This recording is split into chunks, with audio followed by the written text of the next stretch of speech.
let's talk about one of the weirdest glitches in the human brain. It's a bias that you are an absolute expert at spotting in other people, but you're almost completely blind to in yourself. You know that feeling, right? You're listening to someone on the other side of a political issue or maybe a family member during a holiday dinner, and you just think, how can they not see how flawed their logic is? It's just so obvious where they're going wrong. Yeah, of course you have. We all do it. We're basically Sherlock Holmes when it comes to finding the flaws in other people's thinking. But this is where a really fascinating and super important paradox kicks in. So what's going on here? Well, this isn't just you being a little bit cynical. It's actually a well-documented psychological phenomenon. It's called the bias blind spot, and it's pretty simple, really. You see the biases all around you, in everyone else, but you genuinely believe that your own perceptions are, well, objective. You feel like you're seeing the world through a crystal clear window, while everyone else is looking through smudged, distorted glass.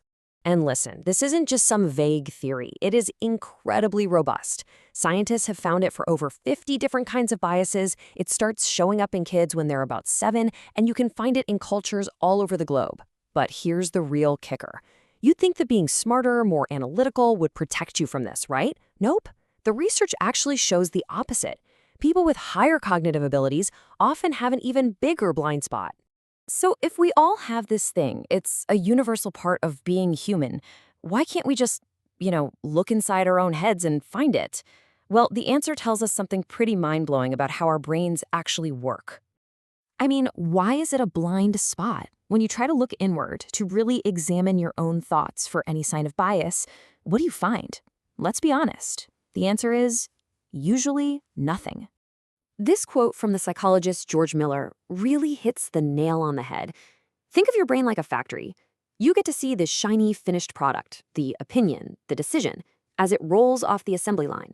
But you don't get a backstage pass to see how it was made.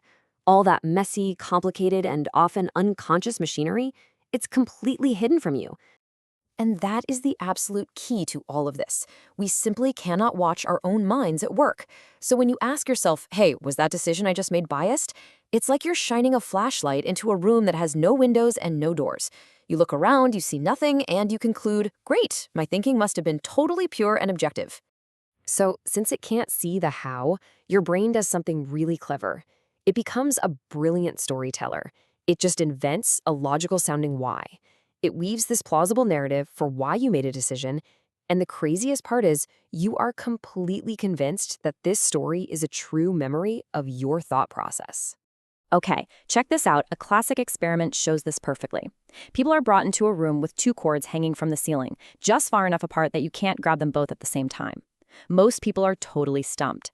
Then, the experimenter walks by and accidentally brushes one of the cords, making it swing a little. And like magic, a few moments later, the person has a eureka moment. They tie a weight to one cord, swing it like a pendulum, and solve the puzzle. But, and here's the amazing part, when they're asked how they figured it out, nobody says, well, you bumped the rope and gave me the idea. Nope. They say things like, it just dawned on me. Or they make up these elaborate stories about how the solution came to them. They were inventing a reason because they had no idea what the real cause was. Now, this might sound like a kind of a fun psychological party trick, but the real-world consequences of this blind spot are, frankly, huge. This little glitch shows up in some of the most high-stakes situations you can possibly imagine.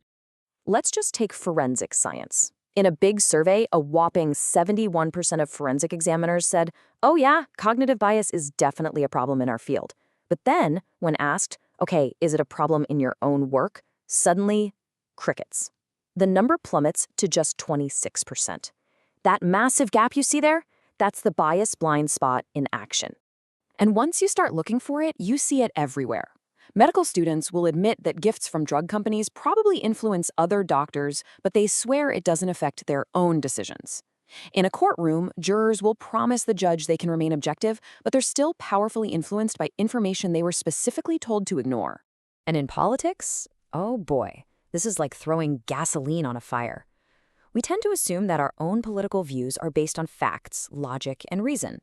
So it follows that anyone who disagrees with us must be biased or irrational, or maybe even acting in bad faith. And just like that, what could be a simple disagreement turns into a bitter conflict. After all, why would you ever try to compromise with someone you think is fundamentally biased? Okay, so this is all a little bit daunting, isn't it? If every single one of us is susceptible and the consequences are this serious, what in the world are we supposed to do about it? How do you fight a bias you literally cannot see?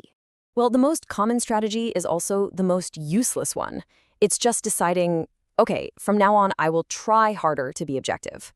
But as we've just seen, that's a trap. Trying to look inward for bias just reinforces your belief that you don't have any because you never find it.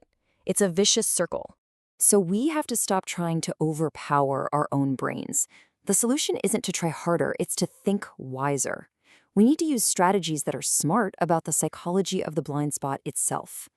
Here are 3 wise solutions that do just that. First, instead of self-diagnosis by looking inward, look outward. Don't ask yourself, am I biased? Ask a different question. If I saw someone else doing exactly what I'm doing, would I think they were biased? It's a simple perspective shift, but it's powerful. Second, education. But not just learning a long list of biases. That just makes you better at seeing them in other people. We need to learn about the mechanism of the blind spot itself. And finally, probably the most effective tool we have, procedures. Things like blind auditions for orchestras, where you only hear the music, not the musician. Or setting hiring criteria before you ever see a single resume. These are policies that work because they take our hidden biases out of the driver's seat. So I'll leave you with this question. You now know what the bias blind spot is, you know why it happens, you've even got a few strategies to fight it.